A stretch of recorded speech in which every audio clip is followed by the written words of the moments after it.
अस्सलाम वालेकुम नाजरीन कराम, नई वीडियो में आपको खुश आमदीद कहते हैं।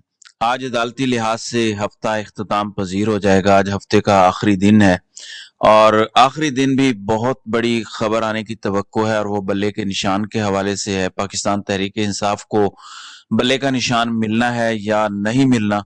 मुझे काफी उम्मीद है कि बल्ले का निशान पाकिस्तान तहरीक इंसाफ को मिल जाएगा।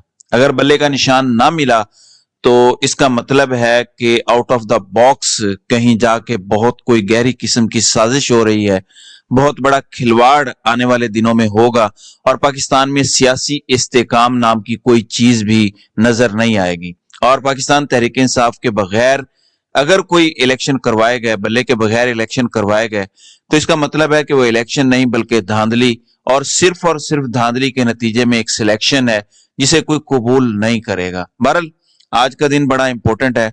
इस हफ्ते में दो ऑनरेबल जजेस, जस्टिस मज़ाहिर अली अकबर नकवी और जस्टिस एजाजुल एहसन अपने अपने ओहदों से इस्तीफा दे के घर चले गए। खास तौर पर जस्टिस एजाजुल एहसन ने तो इसी साल अक्टूबर में चीफ जस्टिस ऑफ पाकिस्तान बनना था। कितना ज्यादा प्रेशर था, उनसे क्या डिमांड्स की जा रही थी, क्या कुछ उनसे मनवाने की कोशिश की जा रही थी, और दीगर जजेस पर किस हद तक प्रेशर है और उनके साथ क्या क्या बहीमाना किस्म का सलूक किया जा रहा है। ये आने वाले वक्तों में राज खुलेंगे तो उसके बाद अंदाजा होगा। इस वक्त जितनी भी लाइल्मी और जहालत की बातें की जा रही हैं, खास तौर पर जस्टिस एजाजुल एहसन के बारे में और जस्टिस नकवी के बारे में, स्पेशली मैं जस्टिस एजाजुल एहसन की बात कर रहा हूं, उनके बारे में भी ऐसा एक नैरेटिव बनाने की कोशिश की जा रही है जिसका मतलब है कि उनको हटाने वाले काफी परेशान हैं और उन्हें डर है और उनको खौफ है कि ये लावा कभी ना कभी फटेगा, और अगर ये लावा फट गया तो मामलात कहीं से कहीं निकल जाएंगे। इसलिए जस्टिस एजाजुल एहसन के इस्तीफे को मामूली ना समझें। मैं जस्टिस मज़ाहिर नकवी के इस्तीफे को भी मामूली नहीं समझता, क्योंकि इनके और जस्टिस एजाजुल एहसन के खिलाफ एक साथ इंतकामी कार्रवाइयों का सिलसिला शुरू हुआ था। उसी दिन शुरू हो गया था जिस दिन जस्टिस एजाजुल एहसन और जस्टिस नकवी ने पंजाब और खैबर पख्तूनख्वा की असम्बलियां तोड़ने के बाद 90 दिन के अंदर अंदर इलेक्शन करवाने की बात की थी। उसी शाम उन पर माफियाज बिल पड़े थे। लिहाजा इंतजार कीजिए और जस्टिस एजाजुल एहसन और दीगर ऑनरेबल जजेस के बारे में बात करनी चाहिए, क्योंकि प्रोपोगेंडा बहुत ज्यादा किया जा रहा है, प्रोपोगेट किया जा रहा है, क्योंकि वो अभी बोल नहीं सकते। जब वो बोलेंगे तो मेरा ख्याल है कि काफी लोग भूल जाएंगे कि वो कितना अच्छा बोलते हैं। लिहाजा इंतजार करें। अभी जुडिशरी के अंदर और भी बहुत कुछ चल रहा है, और सिर्फ सुप्रीम कोर्ट में नहीं चल रहा, हाई कोर्ट्स में भी चल रहा है, उसका इंतजार कीजिए। लेकिन हमें दुआ भी करनी चाहिए कि अल्लाह ताला पाकिस्तान में कोई स्टेबिलिटी ले आए और चीजों को बेहतर करे। बहरहाल आज एक तो बल्ले के निशान के बारे में फैसला होना है, सुप्रीम कोर्ट में समाअत जारी है, उस पर इंतजार किया जा रहा है। फिर एक और बात बता दूं, पाकिस्तान तहरीक इंसाफ को अगर बल्ले का निशान नहीं मिलता तो मुतबादिल इंतजामात किए हुए हैं और बहुत अच्छे इंतजामात मुतबादिल हैं, और वो इतने पक्के इंतजामात हैं कि फिर कोई कुछ नहीं कर सकेगा। प्लान ABC हर तरह के प्लान्स तैयार हैं। तो पाकिस्तान तहरीक इंसाफ जो है वो बहुत ज्यादा बेहतर खेल रही है, क्योंकि उसे खुद खेलना पड़ रहा है। माजी में जो उन पर इल्जामात थे और जो छाप लगी हुई थी, इमरान खान ने वो छाप कम से कम खत्म कर दी है। अब वो अपने बलबूते पर लड़ रहे हैं और बहुत अच्छा लड़ रहे हैं। बहरहाल सूरत हाल ये है कि कौमी असम्बली के हलकों के लिए पाकिस्तान तहरीक इंसाफ ने अनाउंस कर दिया है, चारों सूबाई असम्बली के उम्मीदवारों के नामों का ऐलान हो गया है, तमाम को टिकट्स दे दिए। कुछ सीटें अभी पेंडिंग पड़ी हैं, कौमी असम्बली में भी, पंजाब असम्बली में भी, खैबर पख्तूनख्वा, बलोचिस्तान और सिंध में भी कुछ हल्के खाली छोड़े हुए हैं। इससे पहले आज के फैसले का इंतजार है। कुछ ट्रिब्यूनल से भी फैसले का इंतजार है, कुछ हाई कोर्ट्स में भी अपीलें मौजूद हैं, वहां से भी कुछ मुकदमात की समाअत होनी है इलेक्शन अपीलों की। उसमें चौधरी परवेज इलाही, शाह महमूद कुरैशी, हाफिज अम्मार यासिर और कुछ दीगर लोग हैं। बेसिकली 3-4 फैमिलीज को टारगेट किया हुआ है, इमरान खान भी उनमें शामिल है। उनको भी अभी तक रिलीफ नहीं मिल सका, इसलिए कि वो टारगेट पर हैं। बहरहाल अब ऐलान हो चुका है, चूंकि कौमी असम्बली के उम्मीदवार भी मैदान में उतर चुके हैं, सूबाई असम्बलियों के भी मैदान में आ चुके हैं। पिछले व्लॉग में मैंने सारी डिटेल्स बता दी थी, उसको जरूर सुन लीजिएगा, उससे आपको अंदाजा हो जाएगा कि क्या चल रहा है। लेकिन इसके साथ साथ मुतबादिल में क्या चल रहा है, मुतबादिल में भी खबरें बड़ी दिलचस्प हैं।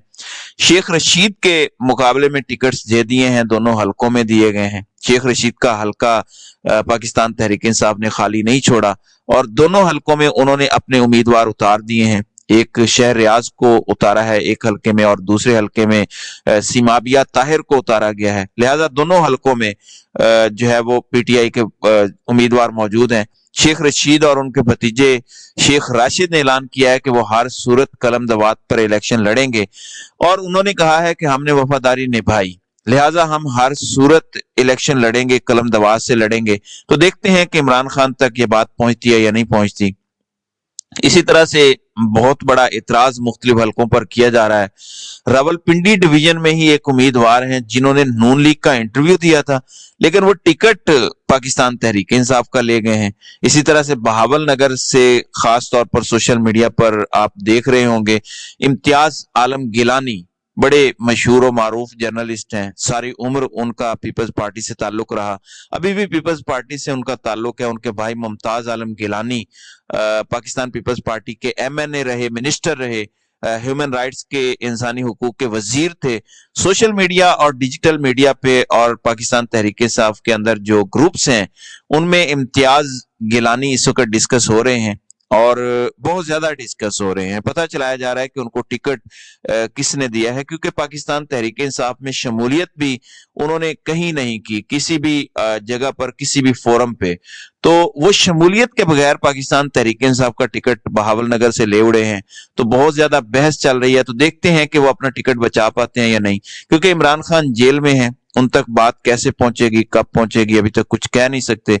तो ये सिचुएशन चल रही है, एक तरफ टिकटों की तकसीम चल रही है, दूसरी जानिब एक और खेल खेला जा रहा है और वो ये है कि इलेक्शन होने हैं या नहीं होने। इस हवाले से अभी तक कियोस पाया जाता है और इसमें कल एक करारदाद आई और सेनेट में पेश भी कर दी गई। उस करारदाद में भी सेनेट के इंतखाबात 3 माह के लिए मुलतवी करने का कहा गया और ये करारदाद थोड़ी सी मेहनत करके तैयार की गई है और इस करारदाद से लगता यह है कि इस करारदाद को मुस्तकबिल में संजीदगी से इस्तेमाल किया जा सकता है, क्योंकि इन्होंने भी plan A, plan B, plan C रखा हुआ है।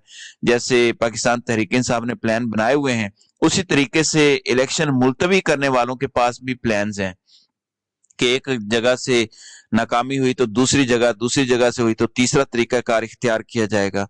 आईएमएफ के 70 करोड़ डॉलर मंजूर हो चुके हैं, 13 तारीख को मिलने हैं और 13 तारीख को अगर मिल जाते हैं तो उसके बाद शायद सियासी मंजरनामा मजीद खुल जाए। तो देखते हैं कि आईएमएफ वाले पैसे 13 तारीख को देते हैं या फिर इलेक्शन सिंबल अलॉट होने के बाद देते हैं, ये बड़ा जरूरी नुक्ता है। सेनेट की करारदाद में कहा गया है कि ऐवान बाला मुल्क भर में आम इंतखाबात के इनेकाद की आईनी जिम्मेदारी की तकमील के मराहिल के हवाले से इंतखाबी उम्मीदवारों को निशाना बनाने के बढ़ते हुए वाकयात में मुसलसल इजाफे पर गहरी तशवीश का इजहार करता है। मुल्क भर में दहशत गर्दी और तशद्दुद के बढ़ते हुए वाकयात, जिनमें बाशमूल शुमाली वजीरिस्तान, बाजोड़, सवाबी और तुर्बत में मुसल्लह अफवाज पर हमले, जिसके नतीजे में कौमी और सूबाई हलकों से इंतखाब लड़ने वाले एक कौम परस्त बुजुर्ग सियासतदान शदीद जख्मी हुए और एक उम्मीदवार जाँ बहक हुए। इन वाकयात की वजह से मुल्क भर में खौफ और अदम तहफ़्फ़ुज़ का माहौल पैदा हुआ है। उम्मीदवारों की रिहाइश गाहों और इंतखाबी मुहिम के दफातर में धमकियों वाले पम्फलेट्स की तकसीम से मौजूदा सिक्योरिटी के चैलेंजों में एक और परेशान कुन हद तक इजाफा संगीन बनता जा रहा है। ईवान बाला तस्लीम करता है कि आम इंतखाबात का इनेकाद एक आईनी जिम्मेदारी है। आइन यकसा तौर पर इंतखाबात के आजादाना, मुनसिफाना होने और तमाम शराकतदारों की हिफाजत और बिला रोक बराबर शिरकत को यकीनी बनाने पर जोर देता है। आइन जहां आजादाना इंतखाबात के इनेकाद को यकीनी बनाने पर जोर देता है, वहां अवाम के जानो माल के तहफ़्फ़ुज़ के बुनियादी हक को भी यकीनी बनाता है। आइन का आर्टिकल 9 इस अमर की अहमियत को उजागर करता है कि यह बुनियादी हक है जो हर हाल में रियासत ने फराहम करना है और अवाम की जानो माल की हिफाजत को रियासत की बुनियादी जिम्मेदारी करार दिया गया है। लिहाजा ऐवान बाला الیکشن کمیشن آف پاکستان اور سپریم کورٹ کو زور دیتا ہے کہ انتخابات کے پرامن انعقاد پر ہمدردانہ غور کریں اور درپیش سیکیورٹی چیلنجز کے پیش نظر انتخابات کو 3 ماہ کے لیے ملتوی کر دیا جائے۔ التوا کی مدت کے دوران ایوان بالا حکومت سے مطالبہ کرتا ہے کہ وہ فعال طور پر ایسے حالات پیدا کرے جو تمام سیاسی جماعتوں اور امیدواروں کے لیے برابری کے میدان کو یقینی بنائیں۔ اس سلسلے میں سلامتی کے خدشات کو ووٹ کرنا، شمولیت کی فضا کو فروغ دینا اور دھمکیوں سے آزادی کی ضمانت دینا وغیرہ شامل ہیں۔ سینیٹر ہدایت اللہ نے یہ قرارداد پیش کی ہے اور اس کے بارے میں اب فیصلہ ہونا باقی ہے کہ اس قرارداد کے نتیجے میں عام انتخابات ملتوی ہوتے ہیں یا نہیں۔ آئینی اور قانونی پوزیشن یہ ہے کہ اس طرح کی قرارداد بس ایک قرارداد ہوتی ہے، رائے ہوتی ہے، اس کی کوئی قانونی اور آئینی حیثیت نہیں ہوتی، اس کو ہر صورت تسلیم کرنا شرط نہیں ہوتا، یہ ایک تجویز ہے، اس سے زیادہ اس کی کوئی حیثیت نہیں ہے۔ بہرحال میچ ٹائٹ چل رہا ہے اور بلے کا نشان ہونا ہے نہیں ہونا، اور پاکستان تحریک انصاف کو اقتدار میں آنے دینا یا نہیں آنے دینا، اس بارے میں کسی بھی وقت جو ہے وہ فیصلہ ہو سکتا ہے۔ تو دیکھتے ہیں کہ کیا ہوتا ہے۔ ابھی تک تو ہرڈلز ہیں، لیکن مجھے نہیں لگتا کہ ہرڈلز اسی تندہی کے ساتھ اور اسی شد و مت کے ساتھ برقرار رہ سکیں گی۔ تو ناظرین کرام، آپ کی اس ویڈیو کے حوالے سے کیا رائے ہے؟ آپ اپنی رائے کا اظہار کامنٹ سیکشن میں ضرور کیجیے گا۔